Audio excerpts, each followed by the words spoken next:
everyone. My name is Kathleen Thornton. I'm here today with Cove, the Coalition Opposed to Violence and Extremism, MARA, the Maryland Association of Human Rights Agencies, and NARA, the National Association of Human Rights Organizations. I'm with the Prince George's County Human Relations Commission. I've been in civil rights and human rights for about 25 years, if not more. And I've been with Cove since '86.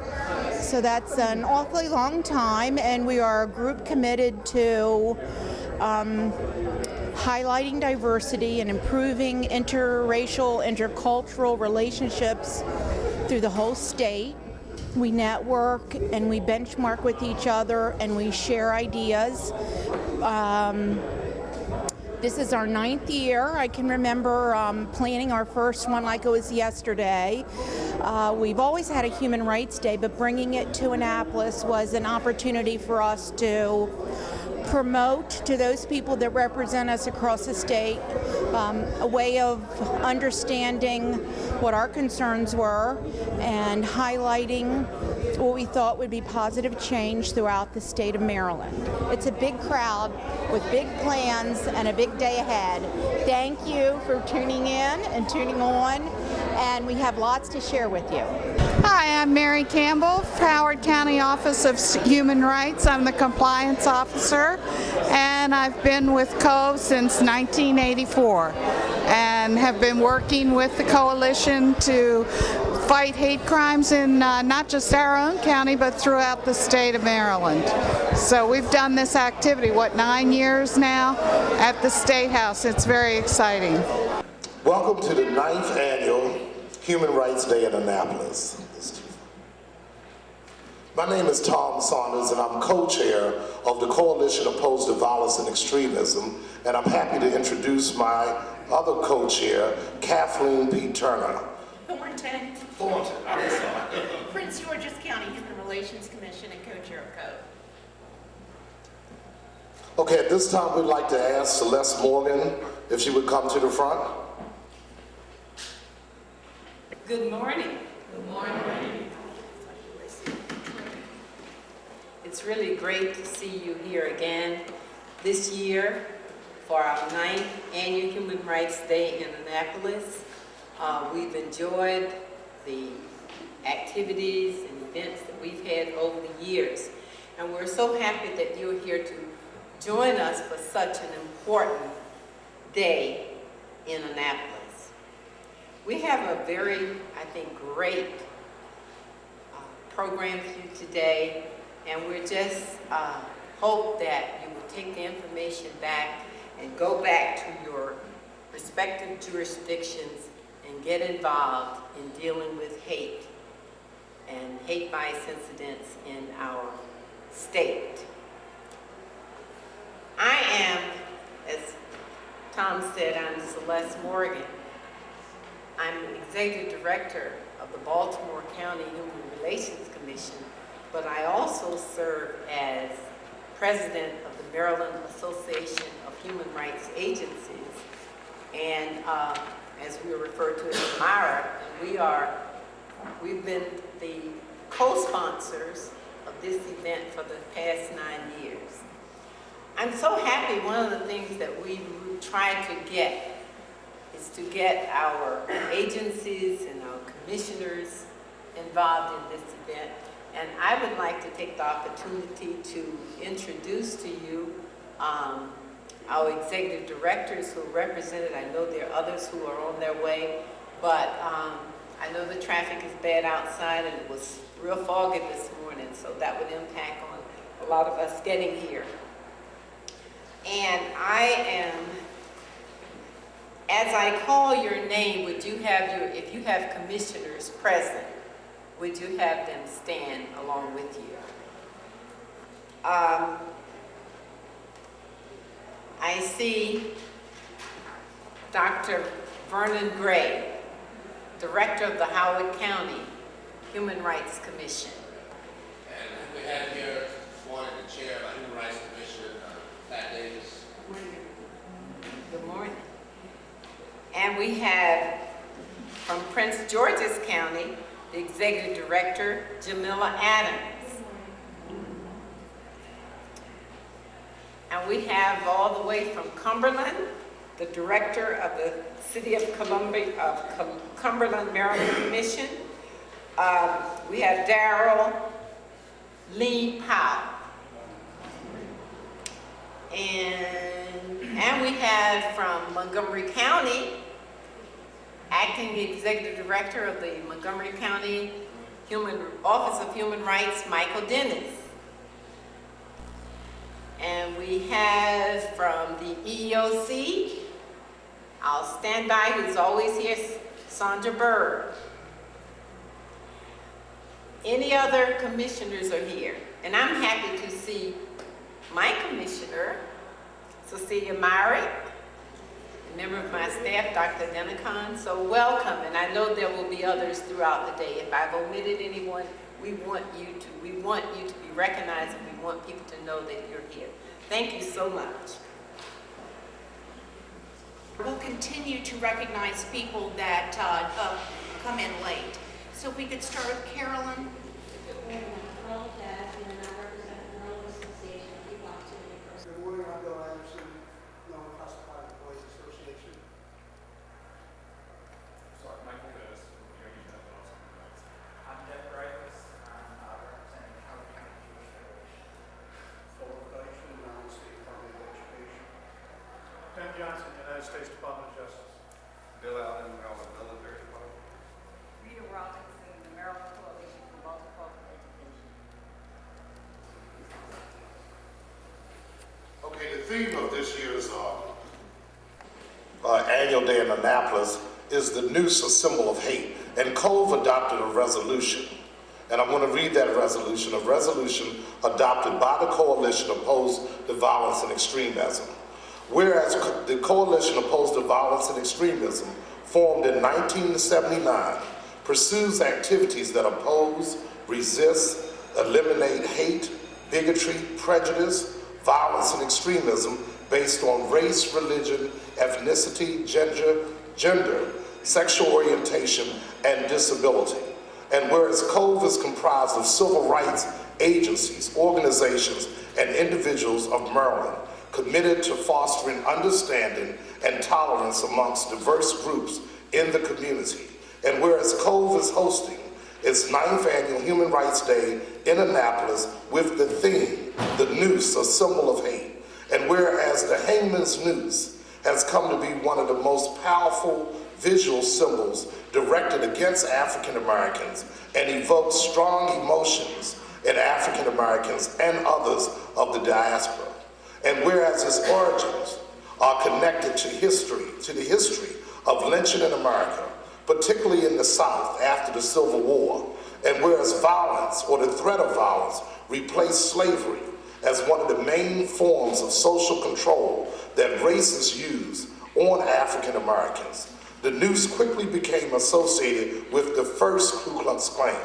And whereas in the early 20th century, when the rise of the second Ku Klux Klan coincided with the height of lynching, the noose became cemented as a key hate symbol targeting African Americans.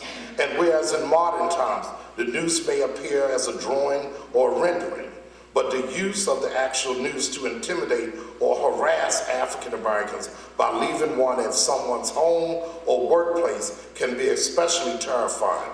Therefore, be it resolved that Cove unanimously denounces the use of the noose when it is used as a threatening symbol against a protected group as defined by the Maryland Hate Crimes Law. Be it further resolved this 5th day of February 2008 that the Coalition Opposed to Violence and Extremism urges the passing of legislation criminalizing the use of the noose. And on the table we have a copy of House Bill 41 and House Bill 80. And this is legislation that's been introduced here in Annapolis pertaining to the use of the noose. At this time, I would like for Michael Dennis, to come to the front.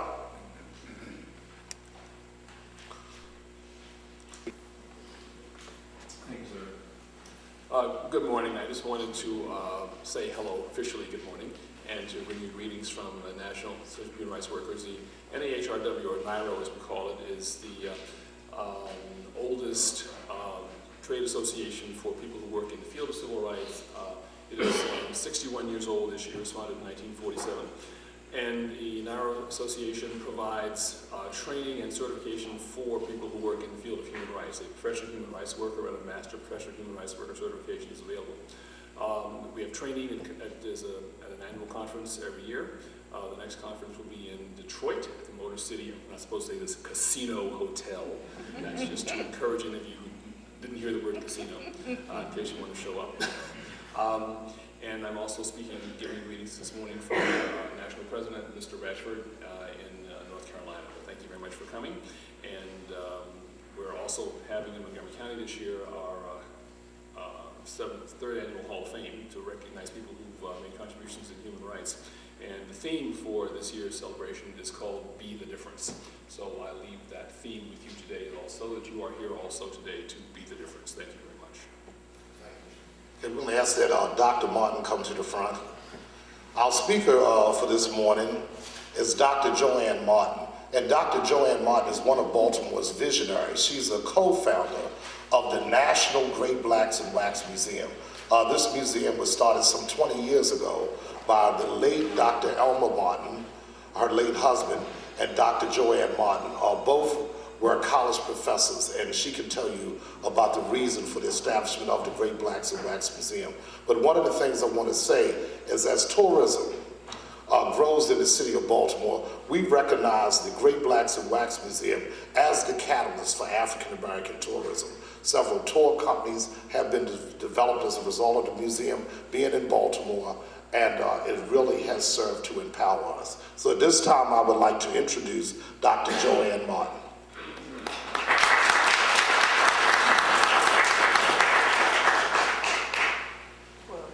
Let me start by saying good morning, everyone. And I'd like to thank Cove for inviting me to participate on this program. Some of you have heard our story, and I'm always called upon by Tom to tell this story over and over again. So if you're hearing it for the 999th time, please forgive me and look the other way and close your ears or whatever. My late husband Elmer and I started the museum in 1983.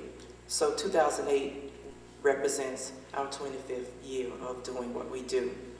But our history goes back to the early 80s, perhaps late 70s, early 80s, when my husband Elmer, on the faculty of Morgan State University, found that he was becoming increasingly more concerned about this generation of college students who were the generation, the post-civil rights, black power generation, the ones who were supposed to take us into the future, pick up the mantle of freedom and take us into the dawning of a new day.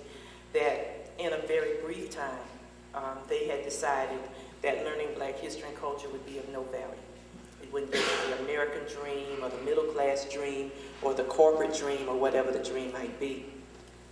And then an incident involving a young child, a 6 or a 7-year-old child, playing on a Little League baseball team that my husband sponsored. My husband Elmer had ID pictures taken of the kids, and he passed the pictures out as they were getting ready to practice. And kids were looking at their pictures and talking about them. And this little 6, 7-year-old came to him, fists clenched, tears in his eyes, demanding that Elmer make the photographer take the picture over. And so Elmer said he just automatically took the picture from out of his hand, looked at it and said, "Son, it's a great picture. It looks just like you. Why should they take the picture over?" And the kid said, "I don't want to be this black. They made me too black in this picture, and you got to make them take it over." And Elmer was saying, "But son, don't you see how good this picture looks? They made me too black. You got to make him take the picture over. I don't want this picture." So he said that he sat in his office in between teaching his classes at Morgan, saying, "How did we get back to this? How did we get to this point?" and how do we get back to this point so quickly? And he said at the end of the day, he concluded that we failed to institutionalize our history, to build institutions designed solely for the purpose of preserving that history and culture. His concern that his college students had decided that career-wise it's possible to be too black, and that his a child who was almost a generation from those college students had decided that physically it's possible to be too black. And Elmer was a part of the black consciousness movement. He was an Ungawa black power raised fist type of guy. So the whole notion that we were back to this point was very, very disconcerting to him. And in a process that I can't explain to you in the time I've given, out of that concern, eventually became the Great Blacks in Wax Museum. We took some money that we were saving to make a down payment on a house. We begged, borrowed, I won't say stole, we didn't go quite that far, but just whatever. We elicited our friends in this whole effort. We bought 4 wax figures that we would take around the city of Baltimore, DC, metropolitan area, set up as exhibits, throw them into the hatchback of my car, and take them home to our 2-bedroom apartment. So if you come in at any given time and looked in the guest bedroom of our 2-bedroom apartment, you would have found Mary McLeod Bethune's head on the dresser and Frederick Douglass's torso in the corner, and Nat Turner in a corner, and Harriet Tubman in a corner, and John Brown in a corner, joined soon thereafter by Nat Turner and Booker T. Washington and some others. So that's our very humble beginning. And it is that 6-year-old child and his esteem, his view of himself that continues to motivate what we do. In 1997, we unveiled our permanent exhibit, The Struggle Against Lynching, Lessons for Today. And at that time, I used to do tours, and as a teacher, and I still see myself that way, even though I'm involved in the museum on a daily basis every day. I wanted to be engaged with the students who came into the museum, particularly as that exhibit opened. A group of teenagers came in from Philadelphia or someplace out of state, but it doesn't matter that they were out of state. They came in and they were talking to me about the exhibit. They recognized me from a video that we have in the museum. And one of them asked me what did I know about lynching. And so I told them about the discussion that I had with my uncle. I'm originally from Florida. And when Elmer and I were planning the exhibit, we asked my uncle if he had a lynching story. What did he know about lynching? And my uncle said, "Oh child, all black people got a lynching story." And when I said that to those teenagers, they said, "Well, we don't have a lynching story because we never heard of lynching." This was 1997. We're talking about teenagers. And they said they had never heard of lynching. They didn't know that any such thing existed. Now, Elmer was very big on the fact that in order to, if we're going to continue to tell our children that they have to have an appreciation for the struggle and an understanding of the struggle, we need to give them yardsticks by which to measure the struggle. And so to have a group of teenagers in 1997, most of them African Americans, to come into our museum and say they had never heard of lynching. They didn't know that there was such a thing. And so again, they're saying, so we don't have a lynching story. And I said, well, maybe that is your lynching story. The idea either that lynching as a crime is so insignificant as a crime now that you don't know about it. Or maybe lynching is so significant as a crime that you don't know about it. Or maybe that lynching takes another form now and you don't know about it. But I want you to think about this, and I want you over the years to decide what your lynching story is. I don't want to tell you what your lynching story is. I want to make suggestions to you about what that lynching story might be, but I want you to be concerned enough to discover your lynching story. And I told them, they said, well, do you have a lynching story? And I told them about a family that appeared in my hometown of Yulee. Overnight, the mother, her 5 or 6 children, one of whom was a young man. They had to leave Georgia by night because her son was about to be lynched. And I remember that my mother and my aunt were talking in hushed tones, and we kept hearing something about Lily Mae, and Miss Lily Mae lived in Yulee and had lived there all of my life. So we knew it had something to do with her. And my cousin Gloria and we figured, you know, they're whispering, so it must be something they don't want us to hear. That's the best time to listen. And so as we listened, we still didn't know they were talking about things like lynching, and we didn't know what they were talking about. But that family had to move in with Miss Lily Mae, and as a safety measure against Miss Lily Mae's brother being lynched. I remember once there was a Ku Klux Klan rally at a Jewish store in Yulee. They were burning a cross in front of the store. And my mother was driving along, and she just stopped. And we got out of the car and across the street. I remember telling someone this, and there was this look of horror on his face. Your mother took you to a Ku Klux Klan rally where they're burning a cross. But my mother did things like that. My mother she didn't talk about it. She didn't consider it to be dangerous. She wouldn't put me in that kind of situation. But she said, he's a Jew. And that was her explanation, and I didn't know what that meant. She knew and didn't quite get it that I didn't understand, because I was very young, maybe 6 years old at the time. But that has stayed with me, and it is those kinds of experiences that we have to give our children to assure that they never take a noose for granted, that they never come to us saying, we didn't know that there was such a thing as lynching, because when they bring that message to you, it means that Rosa Parks has no real significance in understanding, because they have no understanding of the fact that when Rosa Parks did what she did, and those people who were very much a part of that era, that we're talking about a time when blacks in America, every 48 hours, there was a lynching that took place in America. So we're not just talking about someone who was tired and didn't want to give up her seat on the bus.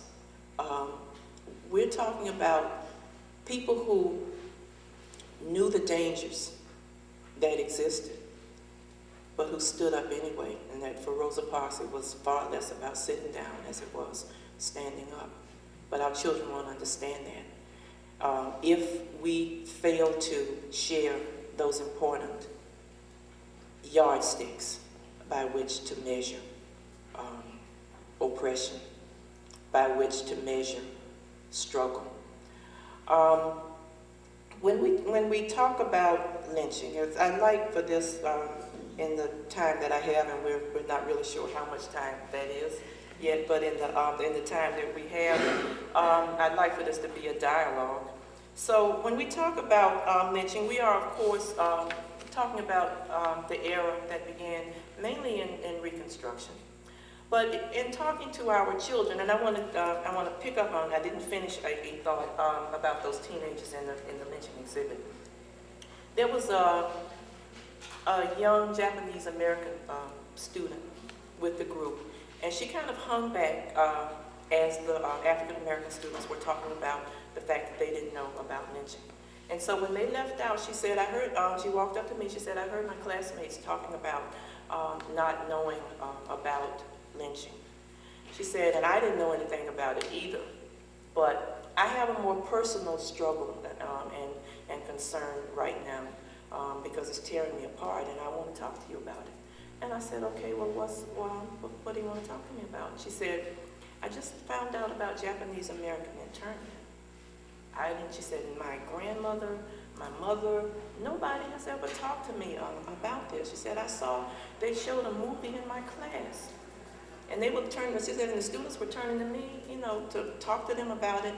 And I didn't know any more about it than they did.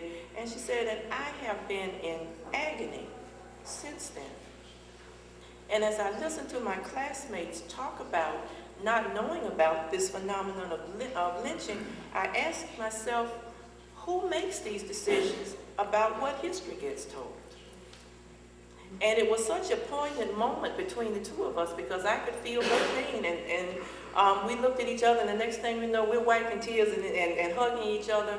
And when I finally got myself together, I said, it's a very important question. And what has to happen is that from here on out, you and I have to make sure that we are a part of the decision-making process, that we not get left out of the decision about whose stories get told. So for the incident with Tiger Woods and the news reporter and so forth, and people saying that it's blown out of context and all that, out of proportion. Again, a friend of mine said, we really need to take a page out of the Jewish playbook. He said, because Jewish people have educated us so well and made us so sensitive to the issue of the horrors of the Holocaust, that if someone were to come along and say of a Jewish golfer that if you want to stop him, you need to put him on a train and gas him, every Jewish person in America would be up in arms.